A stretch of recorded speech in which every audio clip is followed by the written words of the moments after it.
कसूरी साहब, अभी आपने कहा कि Iran didn't want to see dead bodies, वो इसने एक मैसेज दे दिया है। अच्छा, नहीं, ईरान नहीं, America would not want to see dead bodies.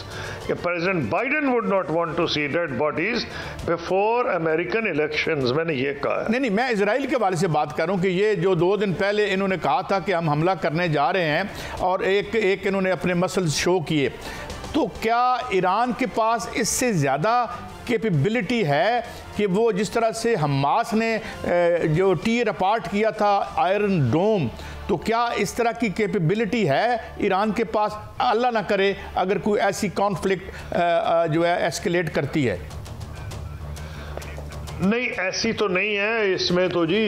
Israel को तो मैं समझता हूँ ये कहना भी कि वो जी मिडिल ईस्ट का एक मुल्क है, गलत है। एक यूरोपियन पावर है, क्योंकि देखें ये लोग यूरोप से यहाँ लाए गए थे और ये तो एक लंबी कहानी है, 100 साल पुरानी।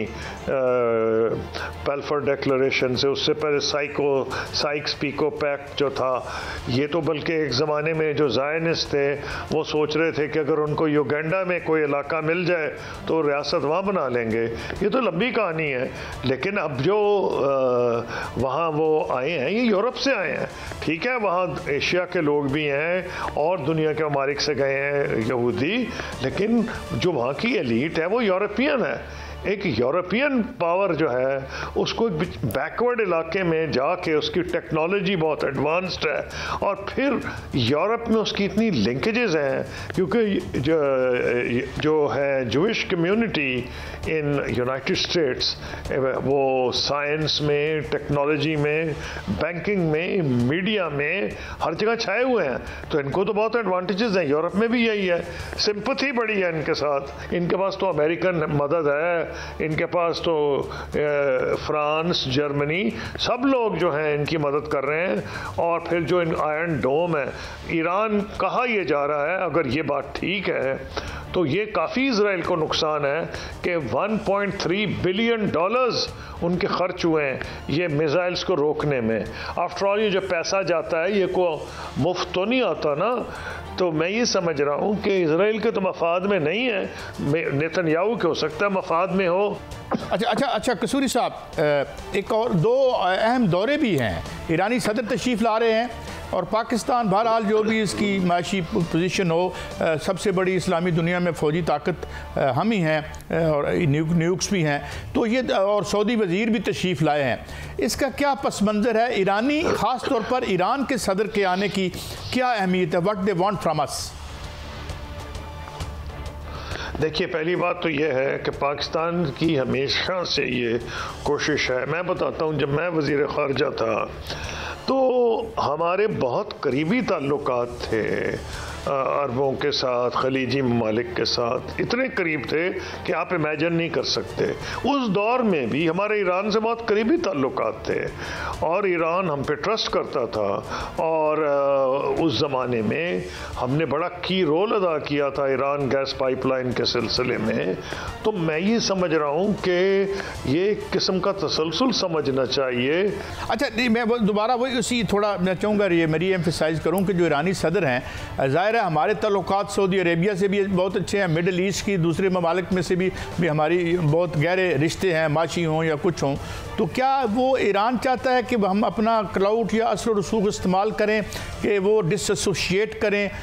और वैसे भी मेरे ख्याल में अब वो एक लाइबिलिटी बन गया है। ख़ास तौर पर ये फरमाइए कि जो डिप्लोमेटिक ऑफेंसिव था इसका इजराइल का, बाद अरब ममालिक ने उनको वेलकम भी कहा, क्या वो अब जेपरडाइज होगा? नहीं, आपने सवाल क्या पूछा? ईरान के सिलसिले में पूछ रहे हैं या अरबों के सिलसिले में? नहीं, पाकिस्तान से ज़ाहिर है कोई मकसद तो है। जी, इस जो विजिट है, देखिए ईरान की जो विजिट, नहीं, नॉर्मली तो ये होता है जो ममालिक होते हैं, हमारे तो हालात अच्छे नहीं रहे। जब मैं फॉरेन मिनिस्टर था तो हर हफ्ते कोई ना कोई सदर वजीर खारजा लैंड या वजीर आज़म लैंड कर रहा होता था इस्लामाबाद में। तो हमारे हालात इतने इनसिक्योर हो गए हैं कि बदकिस्मती से ये मामला नहीं रहा। एक तो ये नॉर्मल सी विज़िट समझी जानी चाहिए, एक हमारा नेबर है और ख़ास तौर पर जो बदकिस्मती से एक मिसाइल एक्सचेंज हुआ है दोनों मुल्कों में, उसके बाद इसकी बहुत ज़रूरत है एक मरहम की सी पोजीशन हो। मुझे याद है कि यहाँ जब ईरान के सदर हमारे दौर में आए थे तो उनका बड़ा पुरतपाक इस्तकबाल किया गया था, और ये जो गैस पाइपलाइन के सिलसिले में हमारी बड़ी ऑकवर्ड सी पोजीशन हो गई है। वो कहते हैं या बनाओ नहीं तो 18 बिलियन तुमको डैमेजेस पड़ जाएंगे।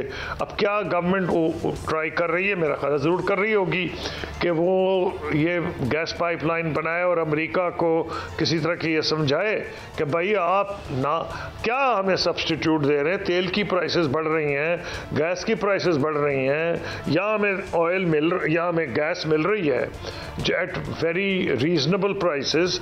तो ये मेरे दौर में तो हमने बात की हुई थी, हम पूरी अमेरिका कहता था ना करो, हम कहता नहीं हम करेंगे, हमारे पास कोई ऑप्शन नहीं है। अब क्या ये भी हो सकता है इसके बैकग्राउंड में कि शायद गवर्नमेंट ऑफ पाकिस्तान ने फैसला कर लिया हो कि गैस पाइपलाइन की जो बाकी हिस्सा पाकिस्तान में है वो ग्वादर तक बना दें। इस पर तो मैं तो क़यास आराई कर सकता हूँ, इससे ज़्यादा मैं नहीं जा सकता। कि जहाँ तक आपने पूछा कि जो मिडल ईस्ट में इज़राइल की एफर्ट थी कि वो अपना असर रसूख बनाए, उसमें बहुत कामयाबी उसे हुई। इब्राहिम अकॉर्ड्स के बाद बहरीन और UAE और मोरक्को और मेरा ख्याल है एक सूडान के भी ताल्लुकात उनसे बहुत बेहतर हुए। तो मुस्लिम ममालिक में उनके हालात बेहतरी की तरफ जा रहे थे। ये इस अटैक की वजह से कई ममालिक में तो बहुत नेगेटिव असर हुआ।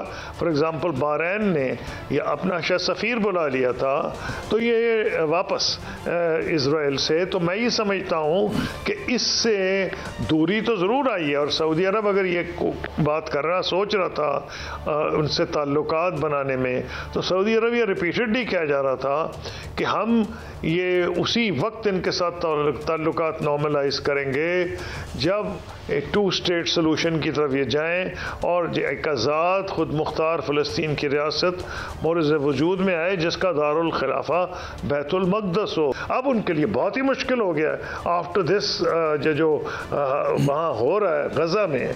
इसके बाद तो मेरा ख्याल है कोई अरब मुल्क नहीं। ये ठीक है कि इनकी आबादियाँ मसलन UAE की कम है, लेकिन वहाँ का भी पब्लिक ओपिनियन चाहे कितने कम आबादी हो, मैन ऑन द स्ट्रीट, वो कायरा में हो, वो जद्दा में हो, लाहौर में हो, कराची में हो, खरतूम में हो, उनकी सोच एक जैसी है। खुर्शीद महमूद कसूरी साहब, बहुत शुक्रिया, valuable contribution to our show. नाज़रीन, गहरी निगाह इनकी, मगर ये कि क्या ये रिस्क नेतन्याहू ले सकता है? कुछ लोग इस डर में हैं कि अपनी ज़ाती बचाव के लिए, क्योंकि वो लैंड करेगा जेल में, जिस तरह कसूरी साहब ने कहा, अगर वो PM हाउस से निकलता है तो अपनी जान बचाने के लिए क्या दुनिया को एंडेंजर करेगा। ये था हमारा आज का शो।